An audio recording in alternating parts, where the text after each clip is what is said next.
Hotuba yangu itakuwa na vipengele vitatu tu vifupi kwa dakika 5 nilizopewa. Mwanzo nitakuwa na maombi, nitakuwa na changamoto, nitakuwa na pongezi. Mheshimiwa Rais, wananchi wa jimbo la Kisesa kama nilivyosema wako hapa. Naanza na maombi. Moja, Mheshimiwa Rais, umetoka Bariadi kwa barabara ya vumbi kuja Kisesa, kuja Mwandoya, kuja hapa Mwanuzi. Utatoka hapa utaenda Bukundi, utaenda Mkalama, utaenda Iguguno, utaenda Singida kwa barabara ya vumbi. Mheshimiwa Rais, hii barabara ilishafanywa usanifu muda mrefu wa kina na ikakubalika kujengwa na inazo sifa zote kwa sababu ni barabara ambayo inaunganisha mkoa wa Mara, mkoa wa Mwanza, mkoa wa Simiyu na mkoa wa Singida na mikoa mingine yote.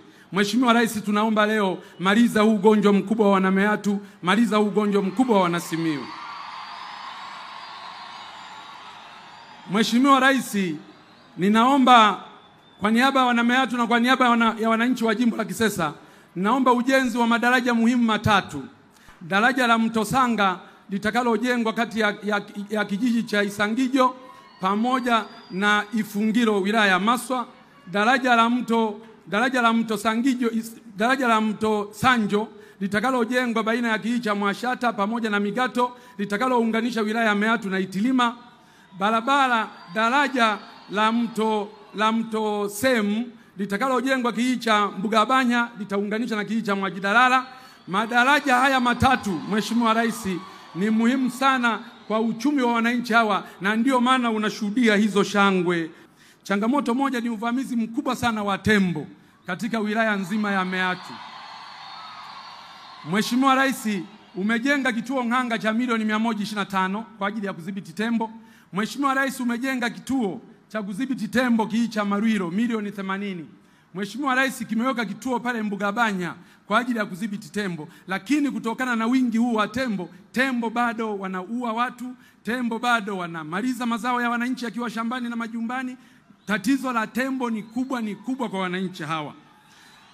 Ombi kubwa Mheshimiwa Rais, kwa sababu uliridhia fedha zije na vituo vifunguliwe, tunaomba nguvu kubwa ya fedha kwa ajili ya kutekeleza mikakati tuliyoianzisha baina ya TAWA, halmashauri kwa ajili ya kupambana na hawa wanyama pori. Jambo la pili ni wafugaji wetu ambao walishashinda kesi mahakamani baada ya kushtakiana wakashinda kesi mahakamani, lakini mifugo yao hadi leo haijarejeshwa Mheshimiwa Rais, na hao wananchi walishinda kesi mahakamani, na kwa sababu mahakama ndio maamuzi wa mwisho, naomba sana kupitia kikao hiki na ninaileta hii rufaa kwako, wananchi hawa walipwe kwa sababu wanayo haki ya kulipwa fedha hizo. Ombi la tatu Mheshimiwa Rais, swala la ununuzi wa pamba kwa kutumia mnunuzi mmoja. Mheshimiwa Rais, mimi nakubaliana principally kwamba swala la ununuzi wa mnunuzi mmoja kwanza linatuondoa kwenye soko huria, lakini pili kunakuwa hakuna ushindani. Mnunuzi wa pamba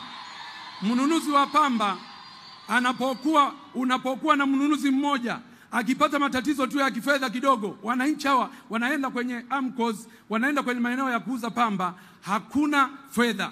Kwa hiyo ukiwa na mnunuzi mmoja ni hatari sana. Sasa bahati nzuri waziri wa kilimo yuko hapa. Mfumo wote ule unaoanzishwa ni lazima usicompromise ushindani katika soko huria. Mfumo wote ule unaoanzishwa usilete usumbufu kwa watu waende kuuza pamba sokoni halafu wasikute pesa. Wakiwa wanunuzi wengi, huyu akiwa na changamoto ya fedha, huyu akiwa na changamoto ya fedha, huyu atakuwa nazo fedha. Kwa hiyo ukiwa na wanunuzi 5 huwezi kupata shida ya fedha.